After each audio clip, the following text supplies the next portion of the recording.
Prince Harry's return to the UK sparked a heated debate with royal commentators on Talk TV. Kinsey Schofield and Kevin O'Sullivan criticised Harry's braggadocio and defiance of Queen Elizabeth's recent wishes.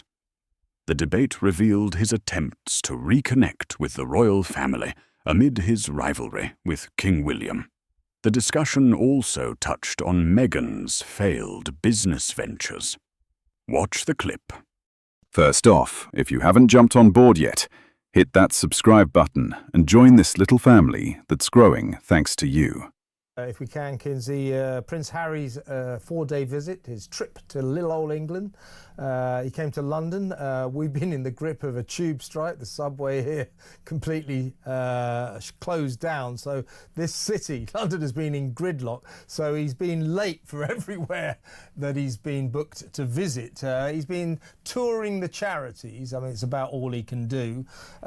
It's been a massive charm offensive. We'll talk about the King in a second. But he's been on this huge charm offensive. You know, here I am, you know, this charity, I'm like a great guy. Oh, look at me sword fighting with this kid. It's classic sort of royal visit stuff. And he gave £1 million, £1.1 million to charity, to the BBC's Children in Need appeal. And we're all going, why 1.1 million? And somebody suggested maybe something to do with tax, get a tax break. Maybe a certain amount would have saved him a certain amount more, if you see what I mean. But this charm offensive, oh, love me do, you know, he was, of course, very popular in this country one time, but ever since he hooked up with Meghan, ran away to America, what was it, 5 years ago now, he has spectacularly lost his... That's what it's all about?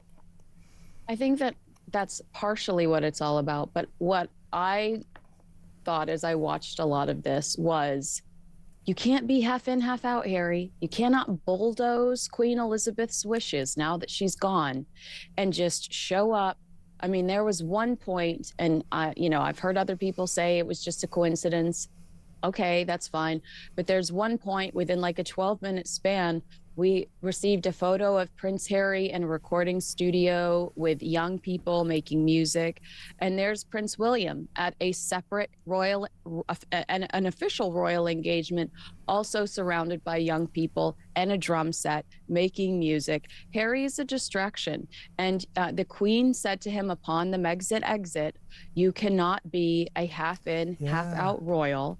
And it seems like he is saying, yes, I can do what I want. Yeah, you're I'm right. going to show up.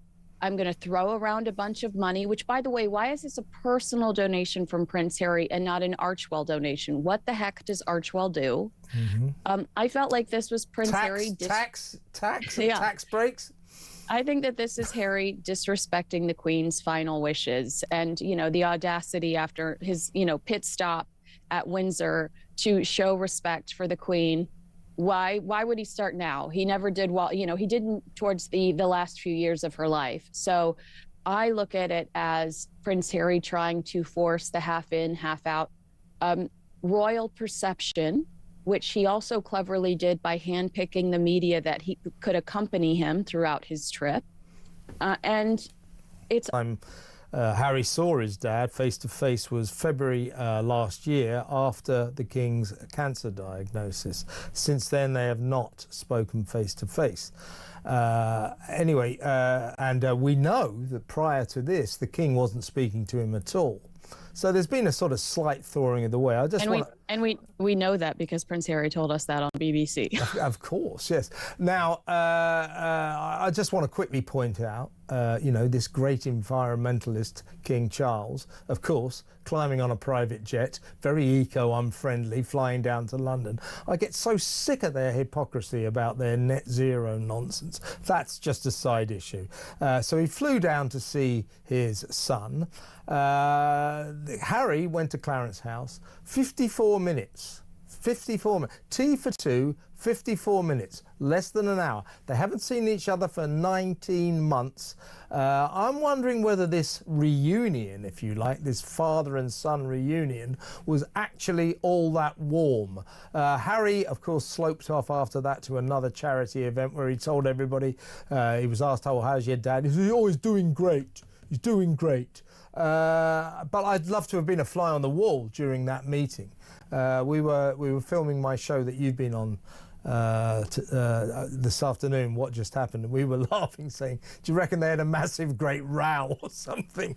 But 54 minutes after 19 months, it's not really an indication that the King's going, oh, all is forgotten and forgiven. It's not really. Between William and Harry is as bitter as ever, isn't it? It is, and I think that that's why I'm a little probably more negative than I should be when it comes to this meeting between King Charles and Prince Harry, because I feel like it's ultimately a betrayal to Prince William. You know, this is a difficult situation because you have the monarchy and then you have a family, you know, the institution and then the family.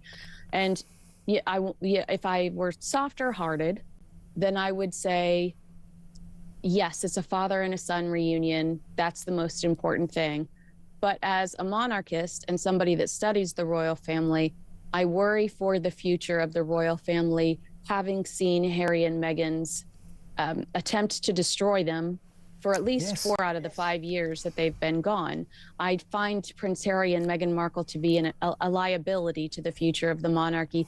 And Prince William is the future of the monarchy. And if Prince William says there's no place for him here, I do wish that the King would take that advice or accept that Prince William's nervous and uncomfortable with the situation, and respect his feelings as well, because it was, you know, who took the biggest hit throughout this process? Go on. It wasn't King Charles.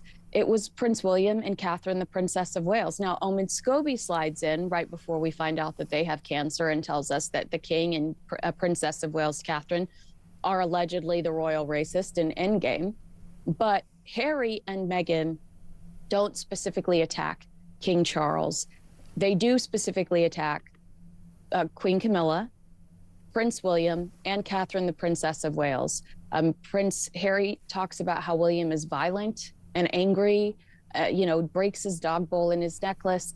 They publish intimate, private messages between Catherine, the Princess of Wales, and Meghan without the princess's permission. And, you know, as all of this chaos is happening, not only are the royal family mourning the loss of both Prince Philip and Queen Elizabeth, but they're slowly discovering that they're incredibly sick. I understand why Prince... It could be because it's $9 a jar. That might sort of put a lot of people off buying what usually would be about $2 a jar. But anyway, more and more speculation now that, as ever, is an incredibly, we talked about this the other day, just a baffling business. I mean, I keep saying it, but I'm going to say it until I'm blue in the face. Who the hell wants to spend $9 on a jar of marmalade, $14 on a jar of pretend scam jam, $14 on cookie dough, $100, $120 with packaging on 3 bottles of average rosé?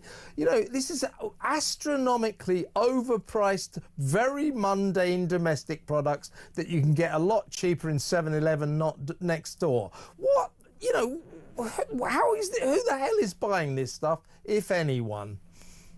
Well, I think that that's a really great point to bring up. Meghan Markle, it seems like she skipped a few steps. And it's like, you've had 4 years at least to figure this out. You were locked in your house for 2 years during COVID. Why didn't you strategize then? But I don't think that, to contradict exactly what she says in her Bloomberg interview, which is, I know my audience loves it. I don't think she knows her audience, because the type of person that would spend $9 on that jar Those women don't like Meghan Markle. They think that she married into her position, and then I mean, it's the same women in Montecito that stick their nose up at her and don't want to associate with her. And you hear that, you hear about those women a lot.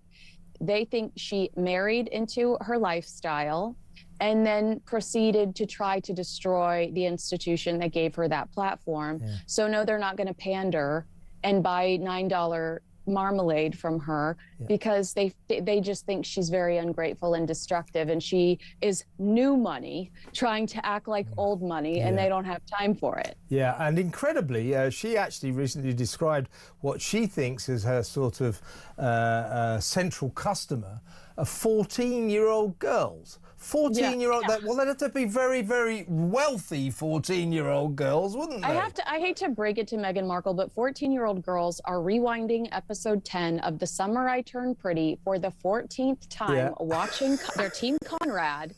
They have no idea about this woman's nasty marmalade, and it's not a concern for them. They're sitting there on the couch watching Oreos, in love with Conrad Fisher. So no, 14-year-old girls, they're not. Meghan Markle is not on their radar. And if that is truly who you're trying to attract, then that show is completely unappealing as well.